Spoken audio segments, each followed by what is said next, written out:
Hi dears, welcome back to our channel. അപ്പോൾ ഇന്ന് ഞാൻ വന്നിട്ടുള്ള നല്ലൊരു ഇഞ്ചിക്കറിയുടെ റെസിപ്പി ആയിട്ടാണ്.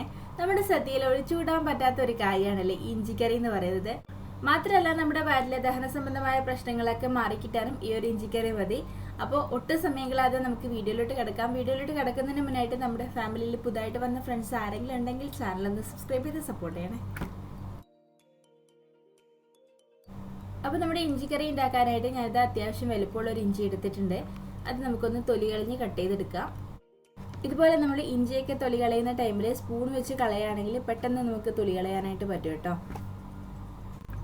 അതേസമയം നമ്മൾ കത്തി വെച്ചിട്ടൊക്കെ തൊലി കളഞ്ഞെടുക്കുകയാണെങ്കിൽ ഇത്ര എളുപ്പത്തിൽ കളഞ്ഞെടുക്കാൻ പറ്റില്ല കേട്ടോ. പകുതിയും കട്ടായി പോവും. അപ്പോൾ ഇതുപോലെ സ്പൂൺ വെച്ചിട്ട് തൊലി കളയാത്തവരാണെങ്കിൽ ഇതുപോലെ ഒന്ന് ട്രൈ ചെയ്ത് നോക്കൂ കേട്ടോ. അപ്പോൾ ഇതാ ഞാൻ തൊലിയൊക്കെ കളഞ്ഞെടുത്തിട്ടുണ്ട്. കണ്ടോ, നീറ്റായിട്ട് തൊലി കളഞ്ഞെടുക്കാൻ വേണ്ടി പറ്റിയിട്ടുണ്ട്. അപ്പോൾ ഇതുപോലെ ഒന്ന് ട്രൈ ചെയ്ത് നോക്കൂ കേട്ടോ. ഇനി നമുക്ക് ഈ ഒരു ഇഞ്ചി ചെറിയ കഷ്ണങ്ങളാക്കിയിട്ട് മിക്സിയുടെ ജാറിലോട്ട് ഇട്ട് കൊടുക്കാം. ഇനി ഇതിലോട്ടേക്ക് ഞാൻ ഒരു 3/4 കപ്പോളം തേങ്ങ കൂടി ചേർത്ത് കൊടുക്കുകയാണ്.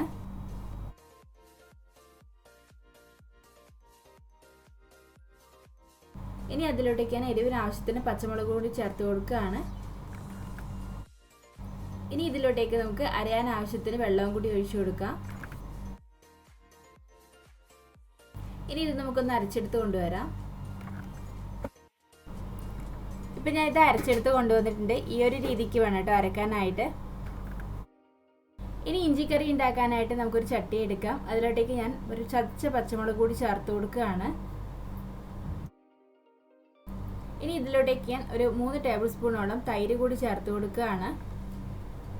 ഈ ഒരു ഇഞ്ചിക്കറിയിലോട്ട് നമ്മൾ തൈര് എടുക്കുന്ന ടൈമിൽ ലൈറ്റായിട്ടുള്ള പുളിയെങ്കും വേണം കേട്ടോ തൈരിന്.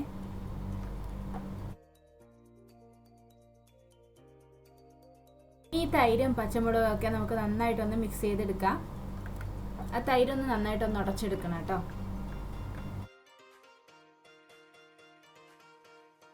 ഇപ്പം ഞാനിത് മിക്സ് ചെയ്തെടുത്തിട്ടുണ്ട്.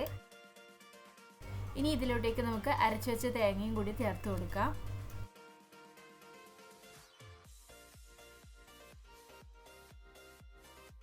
ഇനി അരച്ച മിക്സിയുടെ ജാറിലോട്ട് ഞാൻ കുറച്ച് വെള്ളമാക്കിയിട്ട് അതിലോട്ട് ഒഴിച്ചു കൊടുക്കുകയാണ്. ഇനി ഇത് നമുക്ക് നന്നായിട്ടൊന്ന് മിക്സ് ചെയ്തെടുക്കാം. അവസാനമായിട്ട് ഞാൻ ഇതിലോട്ട് ആവശ്യത്തിന് ഉപ്പ് കൂടി ചേർത്ത് കൊടുക്കുകയാണ്. എന്നിട്ട് നമുക്ക് നന്നായിട്ടൊന്ന് മിക്സ് ചെയ്ത് കൊടുക്കാം. കടുകൊന്ന് താളിച്ചെടുക്കാം. അതിനായിട്ട് ഞാനൊരു പാത്രം അടുപ്പിലോട്ട് വെച്ചിട്ടുണ്ട്. ഇനി ഇതിലോട്ടേക്ക് എണ്ണ ചൂടായി വരുമ്പോൾ കടുകിട്ട് കൊടുക്കാം.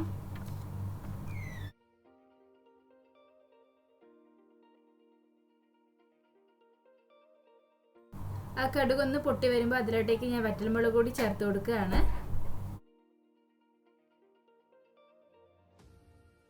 ഇനി അതിലോട്ടേക്ക് കറിവേപ്പില കൂടി ചേർത്ത് കൊടുക്കാം.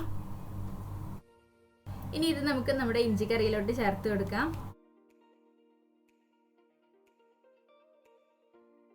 ഇനി താളിച്ചതും കൂടി നമുക്ക് നന്നായിട്ടൊന്ന് മിക്സ് ചെയ്ത് കൊടുക്കാം. അപ്പോൾ ഇത് നമ്മുടെ ഇഞ്ചിക്കറി ഇവിടെ റെഡി ആയിട്ടുണ്ട്.